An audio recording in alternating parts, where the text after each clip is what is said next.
¿Sabías que las enfermedades cardiovasculares son la principal causa de muerte en el mundo? Bienvenidos a nuestro podcast institucional Voces que Sanan. Hoy hablaremos de un tema muy importante y es el corazón. Para esto nos acompaña el doctor Luis Fernando Arenas, quien es médico familiar de nuestra institución Sumimedical. Doctor, bienvenido a este espacio tan importante. Muchas gracias por invitarme. Doctor, iniciamos preguntándote cuál es la importancia del corazón más allá de describirlo como el órgano, ¿por qué es tan importante para la vida diaria de las personas? Por ejemplo, tenemos un dato de que diariamente el corazón tiene que latir más de 100.000 veces al día para mantenernos vivos. Sí, más o menos esa es la cuenta. Va cambiando según la edad, pero sí, esa es la cuenta.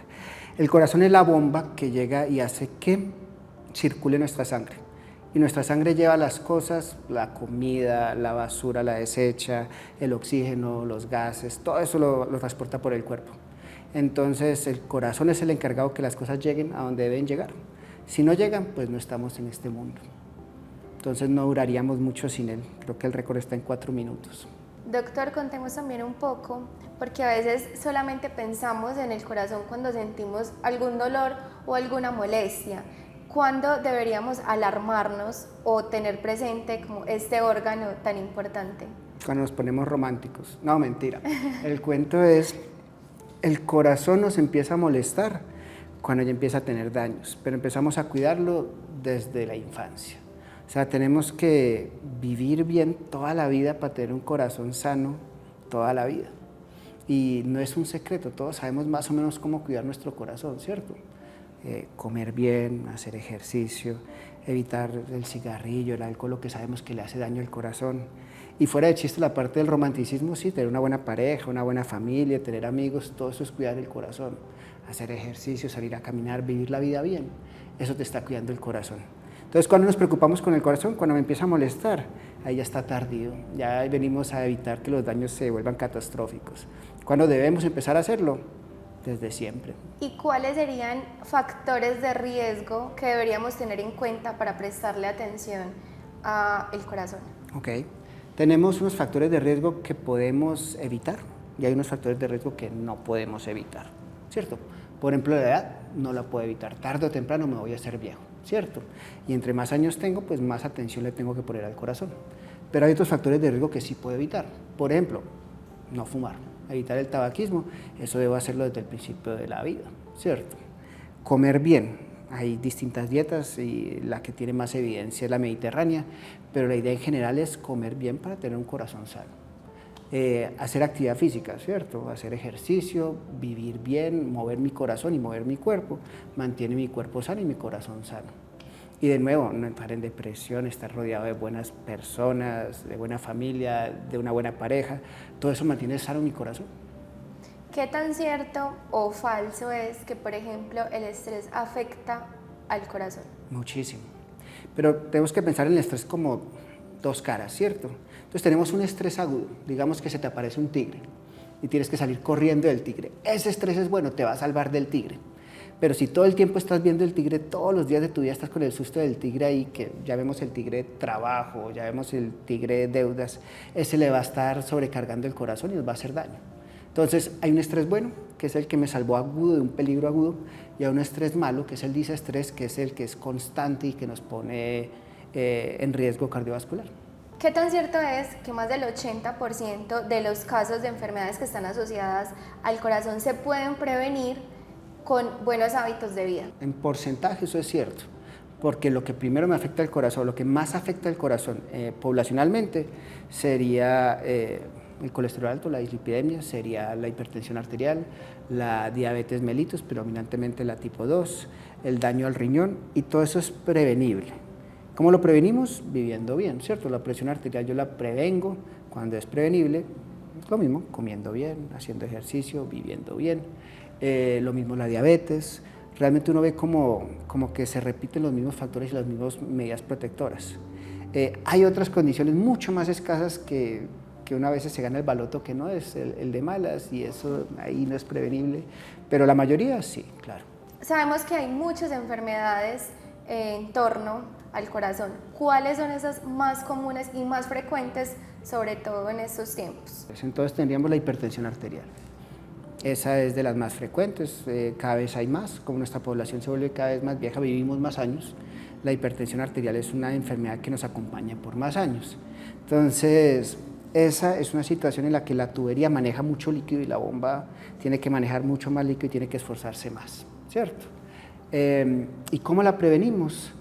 Cuando es prevenible, que es la gran mayoría, 90% de las hipertensiones arteriales son prevenibles, tengo que evitar que el colesterol se me empiece a acumular en la sangre, tengo que mantenerme activo, tengo que comer bien, tengo que mantenerme rodeado de buenas personas, estar de buen ánimo, bajar el estrés o no tener estrés o tener cómo liberar ese estrés y no acumularte nada. Entonces, la hipertensión arterial esencial es prevenible con unos cambios terapéuticos al estilo de vida. La otra muy común, la diabetes tipo 2. Antes pensábamos que solo había 2 tipos de diabetes, hoy tenemos como 5 y contando, pero de esas la importante sería la 2, que esa es prevenible, de esas 9 de cada 10 es prevenible y se previene comiendo bien, haciendo ejercicio, haciendo los cambios terapéuticos al estilo de vida. Lo que pasa es que hoy en día tenemos una maña de trabajar 10, 12 horas, ¿cierto? Dormir 4 o 5 horas, comer lo que nos podemos recoger en el camino y todo eso son unas facturas que el cuerpo al final nos va a pasar. Y cuando nos pasa, lo vemos reflejado generalmente en el corazón. Entonces, diabetes, hipertensión son las principales que hay que prevenir. Y la otra es el colesterol alto. El colesterol alto, pues el colesterol se empieza a acumular en los seres humanos más o menos a los 12 años. Y ya, con el tiempo, con cómo vivimos, se nos va acumulando. Hay unas condiciones genéticas, claro que sí. Hay gente que se ganó el baloto que no era, claro que sí. Pero la gran mayoría acumulan el colesterol por cómo viven. Si somos sedentarios, si comemos mal, si no hacemos ejercicios, eso todo se nos va acumulando en las arterias. Y entonces, volviendo al cuento de la tubería se vuelve más estrecha porque hay basurita ahí acumulándose. Doctor, ¿y estas enfermedades en torno a este órgano tan importante son hereditarias? ¿Vienen y se transmiten de generación en generación? Digamos, mi papá sufrió del corazón y murió de un infarto, entonces ¿yo qué probabilidad tengo, por ejemplo, de sufrir de esto también? La pregunta es buena, porque es multifactorial. Tú tienes una predisposición genética, o sea, naces con unos genes de cierta moda. Luego tienes una predisposición de a dónde llegaste en este mundo, cómo va a ser tu familia, cómo va a comer tu familia, qué tan activa va a ser tu familia, y eso son todas unas cuentas que te van sumando. Entonces empiezas con tus genes, más cómo es tu familia, más cómo comes en tu familia, más qué tan activa es, qué tal es el estrés en la familia, y eso va sumando durante la vida. Luego, ¿en qué te metes? ¿A qué te dedicas? ¿Qué tal es el estrés en lo que te dedicas? Y eso todo más va sumando. Entonces tenemos una predisposición, pero nuestra vida diaria define qué pasa con ese potencial genético que tenías al principio. Entonces, parte genética, parte tu estilo de vida. Doctor, y por ejemplo las personas que mantienen buenos hábitos de vida saludables, se alimentan bien, hacen deporte y demás, y sufren del corazón. Bueno, es que en medicina nosotros siempre hablamos de probabilidades y posibilidades, ¿cierto? No hay un 100% para nada. Entonces tú tienes tu carga genética y fuiste súper juiciosa y comiste bien y te conseguiste una buena pareja, una buena familia, pero tu carga genética estaba ahí. Igual el colesterol lo empieza a acumular después de los 12 años, más o menos, pero lo empiezas a acumular. Entonces eso va sumando y finalmente, al final de la vida siempre va a estar la muerte, de esa no nos vamos a salvar. Entonces, en algún momento, generalmente vamos a morir del corazón. La pregunta es cuándo lo hacemos, si lo hago a los 40 o lo hago a los 90. Si voy a estar funcionando bien y activo hasta los 90 años o voy a estar acabadito desde los 40, 45. Y eso depende del estilo de vida. Si tuvieras que darnos 3 hábitos clave para cuidar nuestro corazón, ¿cuáles serían? Bueno, lo primero sería, pienso yo, el primero es el ejercicio, la actividad física. Y esa actividad física más ejercicio, porque antes solo pensábamos que caminar era suficiente. Hoy en día sabemos que crear músculo, tener una buena masa muscular te protege un montón de cosas. Y además hacer ejercicio te mantiene activo, te hace conocer personas, te hace ser sociable y más activo. Entonces, número 1, el ejercicio. Y es el que más olvidamos, ¿cierto? Que trabajamos 8, 9, 10 horas, estamos sentados las 8, 9, 10 horas y luego queremos con 1 hora en el gimnasio compensar eso o dándole la vuelta a la manzana con el perro y así no funciona el cuerpo. Número 2, la comida. Y la comida, mira que esa nosotros la empezamos a aprender desde la infancia. Nosotros comemos como nos enseñaron nuestros papás y ellos comen como les enseñaron sus papás. Entonces va para atrás. Y cambiar esa cultura, adaptarnos a lo que deberíamos comer no es tan fácil, porque nosotros tenemos nuestras mañas, todas las vamos desarrollando. Entonces la segunda sería la comida. Como te digo, hay una dieta específica que se llama la mediterránea, que tiene buena evidencia, pero en general nosotros sabemos qué debemos comer. Las reglas generales para que nos acordemos, si lo puedo bajar del árbol o lo sacar de la tierra, es sano. Entonces una fruta la bajo del árbol, una verdura la saco de la tierra. No hay árboles de parva, ¿cierto? Entonces la parva no sería una buena opción, no, porque no es una buena opción. Y lo otro que podemos comer sin peligro es lo que tenga mamá. Entonces cualquiera de las carnes, pescado o pollo, eso también es sano. Esa es como la regla general y eso lo sabemos, instintivamente sabemos lo que es bueno y lo que no. Y lo otro son las porciones, evitar los excesos. Entonces ahí tenemos comida y ejercicio. Y lo tercero es evitar lo que sabemos que es tóxico para nuestro cuerpo. Entonces ahí tenemos el cigarrillo. Ya no es tan de moda, pero antes sí era mucho. Tenemos el alcohol, ese todavía está siendo de moda. Las drogas psicoactivas, cualquier cosa que sobrecargue el corazón, el estrés, la contaminación, el sedentarismo, la falta de sueño, y ahí va sumando.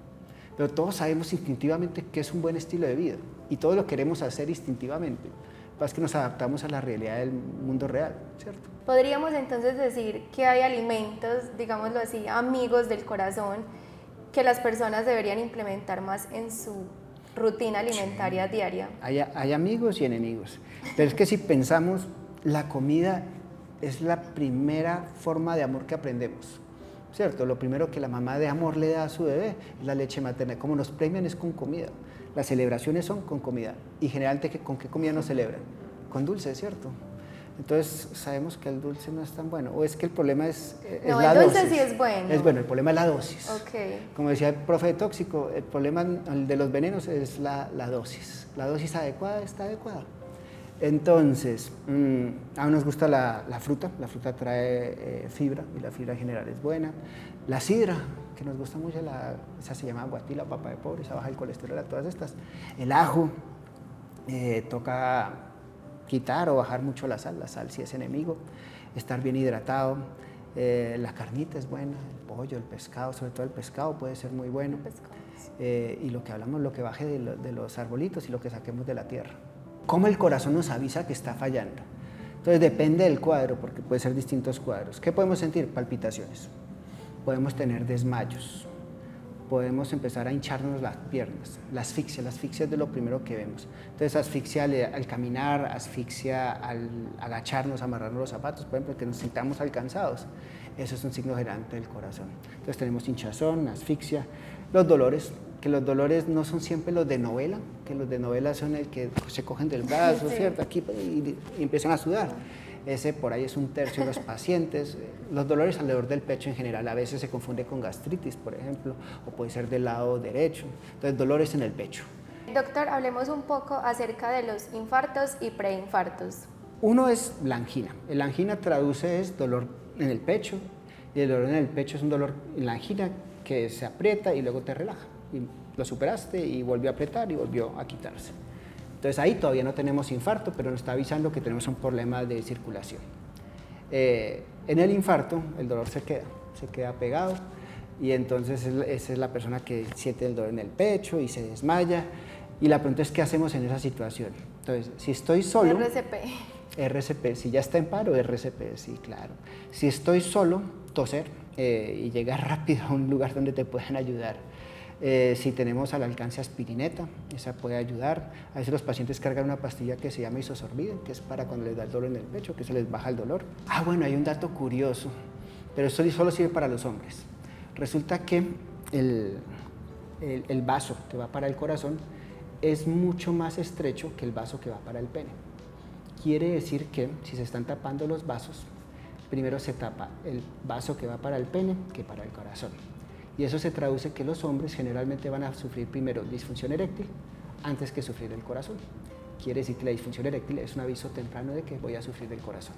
Doctor, aprovechemos este espacio también para contarle a todas las personas que nos están viendo desde Sumi Medical qué programas tenemos con relación al corazón y cómo las personas pueden acceder a ellos. Ok, tenemos en nuestro programa base, y es muy exitoso todas estas, es Latir con Sentido, y ese es predominantemente enfocado al riesgo cardiovascular, que sería la diabetes, la hipertensión y el colesterol alto. Entonces, previenen que esos factores de riesgo que ya mencionamos lo importante que son, me lleguen a afectar el corazón, o pueden intervenirlo una vez ya haya afectado el corazón para que no me lo siga afectando. Además tenemos el programa de insuficiencia cardíaca, que es cuando el corazón ya no tiene la fuerza de bombear toda la sangre como debería, ya está más débil. Entonces ya tenemos intervenciones para que se recupere el corazón al respecto, y eso es lo que se hace en el programa de falla cardíaca. La salud ya no la consideramos la ausencia de enfermedad, la consideramos un estado de bienestar equilibrado, ¿cierto? Una vida equilibrada. El problema es que cuando nos vamos a dar cuenta de que el corazón está fallando, generalmente es con el primer infarto, ¿cierto? Cuando empieza a dolernos.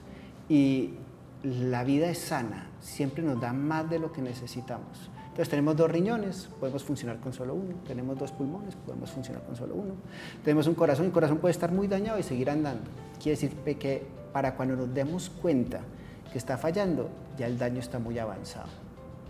Entonces, si queremos ser funcionales para vivir los años que nos toquen vivir, pues como digo, ahí no hay garantías, ya puede ser 50, 100 los que nos toque vivir, pero si queremos ser funcionales y vivir esos años bien, andando, disfrutando a la gente, a las personas que queremos, saliendo a caminar, subiendo lomas, lo que nos guste hacer, tenemos que cuidar lo que tenemos. Muchísimas gracias, doctor, por haber aceptado esta invitación y por la información tan valiosa que nos acabas de compartir. Gracias a ustedes por invitarme, pasamos bueno. Si este contenido te gustó y resultó útil, recuerda compartirlo y seguirnos en nuestras redes sociales. Nos vemos en nuestro próximo podcast, Voces que Sanan.